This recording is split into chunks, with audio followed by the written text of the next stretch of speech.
Je suis super excitée à l'idée d'aller dans un nouveau pays, de le visiter vraiment seule cette fois-ci. Pour moi, aller au Cambodge, c'est aller vraiment dans un pays mystérieux. Je connais rien du tout du Cambodge, j'ai pas fait beaucoup de recherches sur le pays. J'ai regardé juste le nécessaire, comme quel temps il fait pour savoir ce que je devais emmener, et toutes les choses à propos du visa. Mais c'est tout. J'ai pas regardé plus que ça, j'avais pas envie d'être spoilée. Je voulais juste partir vraiment à l'aventure. Donc dans le bus, je suis juste super excitée et j'ai une petite appréhension parce que certaines personnes que j'ai croisées en Thaïlande m'ont dit que le Cambodge c'était pas forcément très accueillant. Alors j'ai juste cette petite appréhension là, mais c'est tout. Le sentiment que j'ai sur la route, c'est surtout un super grand sentiment de liberté.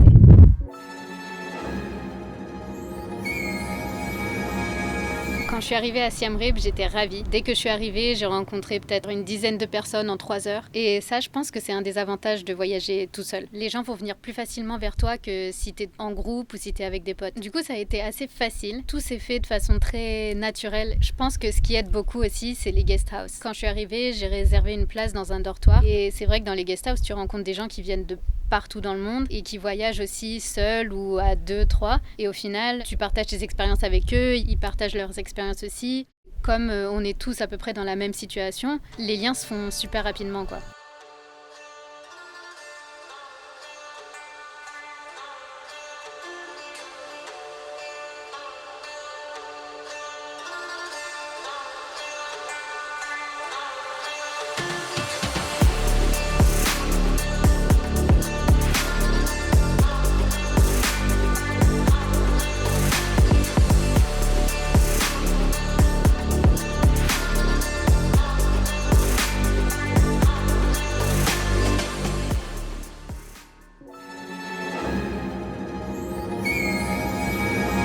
Ma mission numéro 1 quand je suis arrivée à Siem Reap, évidemment, c'était d'aller visiter les temples d'Angkor. Mais qu'est-ce que c'est les temples d'Angkor, dis-moi? Salut! Alors Angkor Wat, je t'explique, c'est bien ça. C'est le plus grand monument religieux au monde. Combien? 163 hectares. 163 hectares. Je t'explique. Angkor Wat, c'est un temple. Il fait partie d'un site archéologique de 400 km² avec environ 200 petits temples comme ça partout. C'est énorme! En fait, c'est le principal lieu touristique du Cambodge. C'est le roi Suryavarman II qui l'a fait construire au XIIe siècle. On récapitule. Un temple immense, un lieu ultra culturel, construit il y a presque 1000 ans. En effet, Angkor Wat est inscrit au patrimoine mondial de l'UNESCO. Angkor a une très grande importance dans la culture cambodgienne. En effet, il a été le centre du royaume Khmer pendant plusieurs années. D'ailleurs, c'est même le symbole du Cambodge. Tu peux le retrouver sur le drapeau. Du sucre! Au début, Angkor, c'était un site hindouiste. Puis, il y a des bouddhistes qui ont débarqué. Ils ont installé leur chaise Ikea, leur tête de Bouddha. Ils sont installés, ils ont fait leur vie. Est-ce que ça a plu aux hindouistes? Pas vraiment. Les hindouistes, ils ont pris les têtes de Bouddha. Ils les ont jetés. Les bouddhistes, est-ce que ça leur a plu? Pas vraiment. Ils sont revenus. Ils ont réinstallé leur tête de Bouddha. Est-ce que ça a plu aux hindouistes? Pas vraiment. Ils sont revenus. Et ça a été comme ça pendant plusieurs années. Dorénavant, Angkor Wat, ce sont des ruines splendides que tu peux visiter, mon frère. Bonne nouvelle, Florian et Antonio, qui étaient dans la même guest house que moi, voulaient aller à Angkor Wat le lendemain. Donc, on a loué des vélos et on est parti à 4h du matin. Pourquoi on est parti à 4h du matin? Eh bien tout simplement parce qu'on voulait voir le lever du soleil sur les temples d'Angkor. Bon, ça a été un peu raté au final, il y avait trop de nuages donc on n'a rien vu du tout. Je vous ai dit qu'on était parti en vélo. Toute la journée, on a fait à peu près 40 à 50 km. Il faisait super chaud. En plus pour les filles, quand on visite des temples, on doit avoir un pantalon et on doit être vraiment couverte des épaules. Et autant vous dire que je crevais. Cette partie-là était un peu dommage parce que comme j'avais trop chaud, j'arrivais plus trop à me concentrer sur les visites et à être vraiment dedans. Mais le lendemain, on est retourné au temple d'Angkor parce qu'on avait pris un pass 2 jours, heureusement. Et on a pu voir le dernier temple le lendemain, mais on y allait en tuk-tuk cette fois-ci. Ce dernier temple, c'était le plus beau. Il s'appelle Ta Prohm. Ta Prohm, c'est le temple de Lara Croft. C'est un temple où, si tu veux, la nature a vraiment repris ses droits. C'est-à-dire que tu as des arbres qui poussent sur le temple partout. C'est un mélange de ruines, d'arbres, de plantes. et de magie. Quand on y allait, c'était à peu près vers 4-5 heures. Donc à la fin, le soleil commençait à se coucher et la lumière était parfaite pour les photos, c'était magique.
Après quelques jours à Siem Reap, j'avais envie de voir autre chose. Alors j'ai cherché sur internet où je pouvais aller et finalement j'ai décidé d'aller à Battambang. C'est pas très loin, c'est un peu plus au sud. Et pourquoi j'ai décidé d'aller à Battambang? Pour les chauves-souris. Et pourquoi aller voir les chauves-souris de Battambang?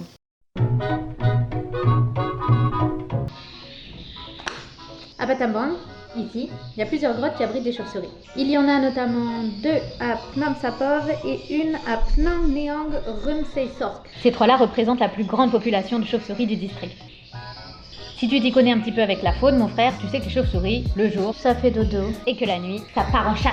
Cette chasse, elle dure environ de 2 à 3 heures. Et c'est pour ça qu'à Phnom Sapov, qui est une petite colline, on peut voir des millions de chauves-souris s'envoler au coucher du soleil. C'est un spectacle qui dure 30 minutes et que 250 à 300 visiteurs viennent admirer chaque jour. D'autre part, malgré le fait qu'il y a encore des millions de chauves-souris, leur nombre a considérablement chuté ces dernières décennies. La bonne nouvelle, c'est qu'elles sont désormais protégées. Je suis arrivée à Battambang et le lendemain, j'ai décidé de louer un vélo. Beaucoup trop petit pour moi. Je suis partie dans la campagne battambangienne. Je l'ai traversée pendant à peu près 1 heure, 1 heure et demie.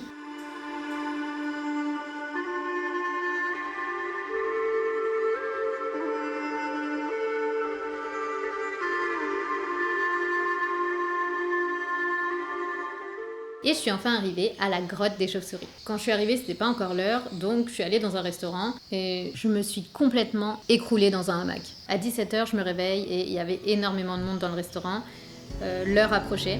Là, le show commence.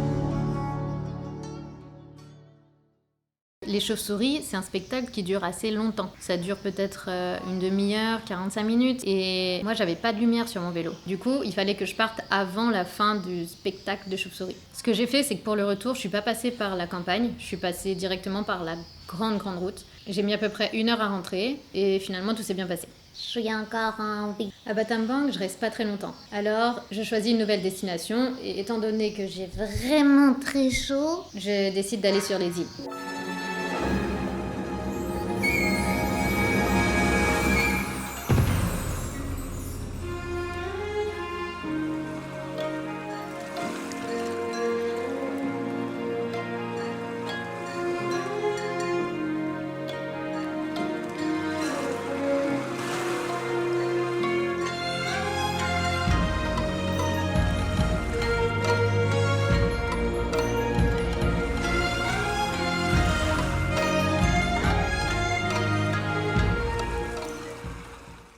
À Korong, je retrouve Flo, avec qui j'étais partie visiter les temples d'Angkor. Je suis hyper contente quand j'arrive là-bas parce que je vais camper. En fait, je trouve un endroit où dormir. C'est un endroit où tu peux louer ta tente. Et c'est des tentes comme des petites tentes Quechua, tu vois, qui sont sur des palettes. Et c'est des tentes qui sont aménagées. C'est-à-dire que dedans, t'as l'électricité, t'as une petite lampe, t'as un petit ventilateur, t'as des prises pour brancher ton téléphone et tout. Donc c'est super cool. Je passe quelques nuits dans ce petit camping tout cocooning, cozy jungle. Et vraiment sur l'île, je vis au ralenti. C'est-à-dire que je me lève, je vais à la plage, je bois des smoothies à la banane.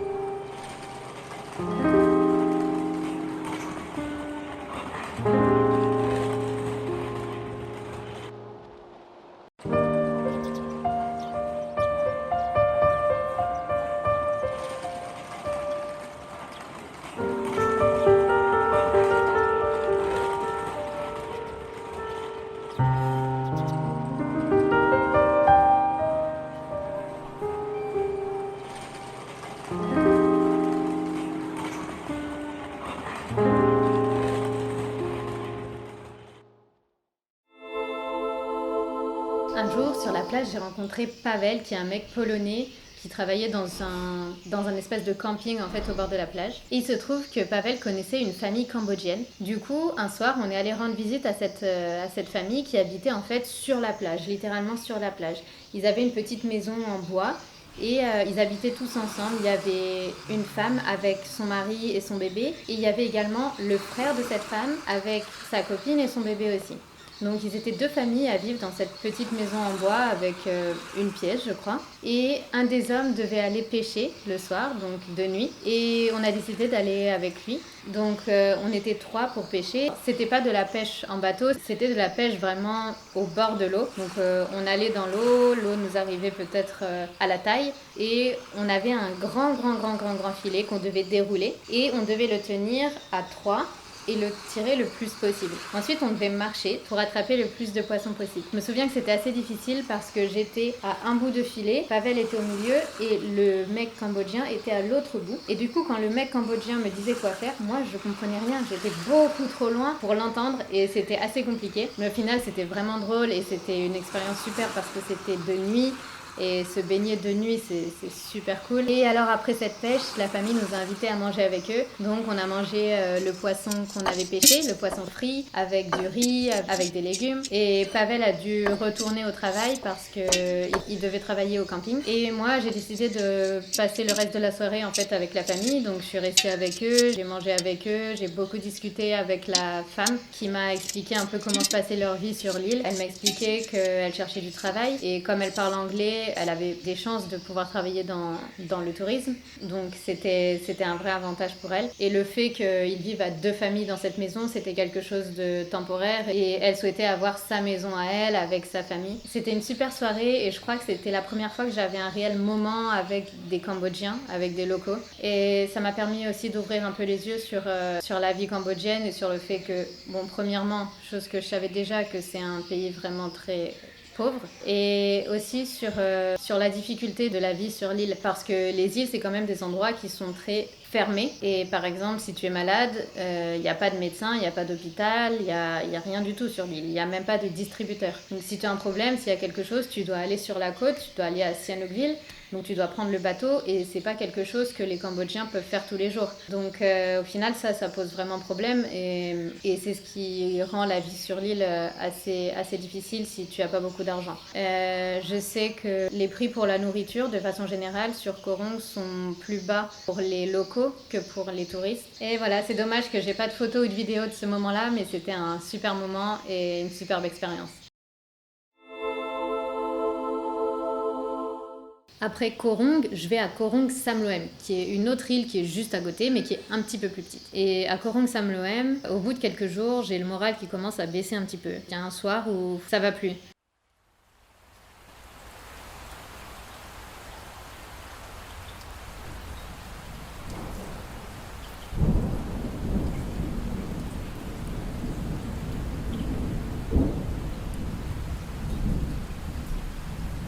J'étais dans mon dortoir, je faisais rien de spécial et je me suis dit non mais c'est bon, je vais pas rester comme ça pendant 15 ans, je vais me bouger quoi.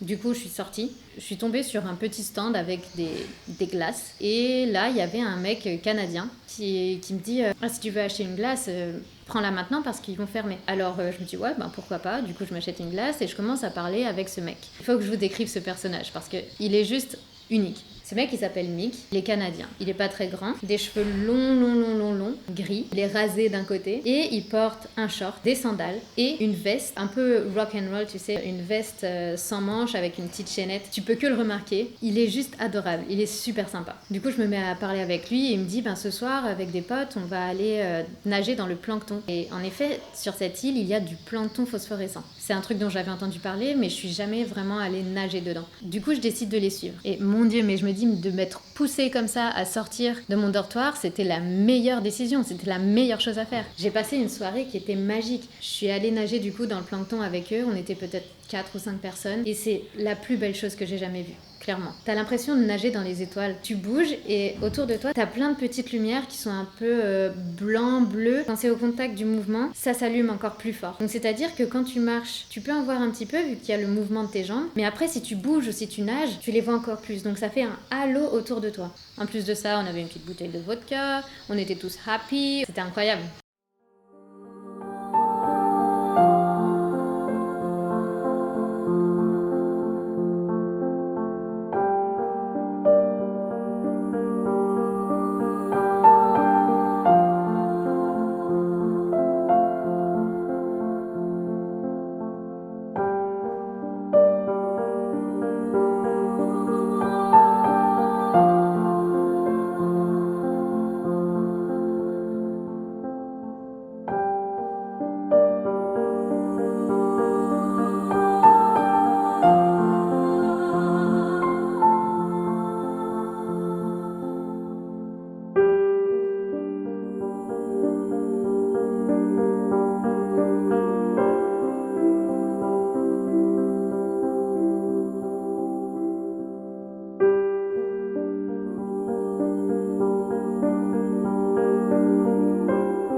Au bout de 30-40 minutes dans l'eau, on voit que sur la plage, il y a de la lumière. On se rend compte que c'est un feu de camp et qu'il y a d'autres personnes qui sont en train de faire la fête. Donc on les rejoint et on continue finalement notre soirée sur la plage. Encore une fois, il y a des gens qui viennent de absolument partout. T'as un mec qui joue du didgeridoo. Je sais pas si vous avez déjà essayé de jouer du didgeridoo, les gars, mais c'est un truc, c'est super dur. J'ai essayé, mais j'avais l'impression juste de faire des bruits de prout, c'était affreux.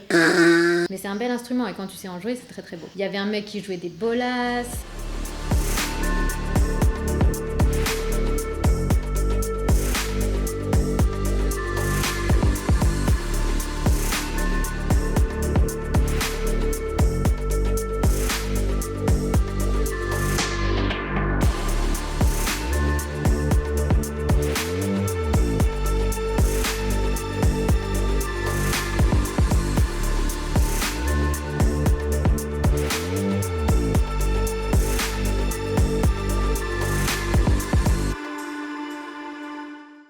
C'est une soirée que je vais garder dans ma tête pendant longtemps, je pense, parce que c'est vraiment un moment où j'étais trop dans le mal et je me suis dit non, c'est pas possible.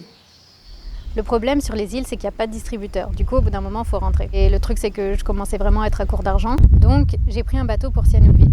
J'ai réservé un bus pour Kampot parce que c'est la prochaine destination où je voulais aller. Mais les choses se sont un peu compliquées. Déjà, premièrement, j'étais malade sur le bateau.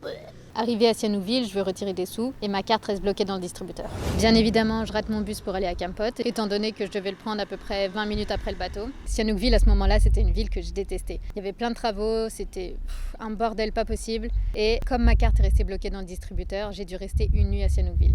Je vous rappelle que j'avais plus rien sur moi et heureusement, il y a un mec qui m'a passé $10. J'ai pu prendre une nuit à l'hôtel. Quand j'arrive à l'hôtel, j'ai le Wi-Fi qui se met en marche, donc je commence à avoir des informations sur mon téléphone et j'en ai 2 qui sont super cool. Première chose, mon avion pour la Nouvelle-Zélande est annulé. Et deuxième chose, la France va être confinée. Autant vous dire que je suis ravie. Donc là, grosse remise en question. Je ne sais pas si je reste au Cambodge ou si je retourne en France. Alors je commence à faire une liste, à rédiger le pour et le contre de rester au Cambodge ou pas. Et au final, avec la pression de ma famille, de mes parents qui me disent que je devrais rentrer, que la situation commence vraiment à se dégrader, je décide de partir à Phnom Penh, dans la capitale, pour essayer d'avoir un peu plus d'informations déjà avec l'ambassade française et aussi pour essayer de prendre un vol pour rentrer en France.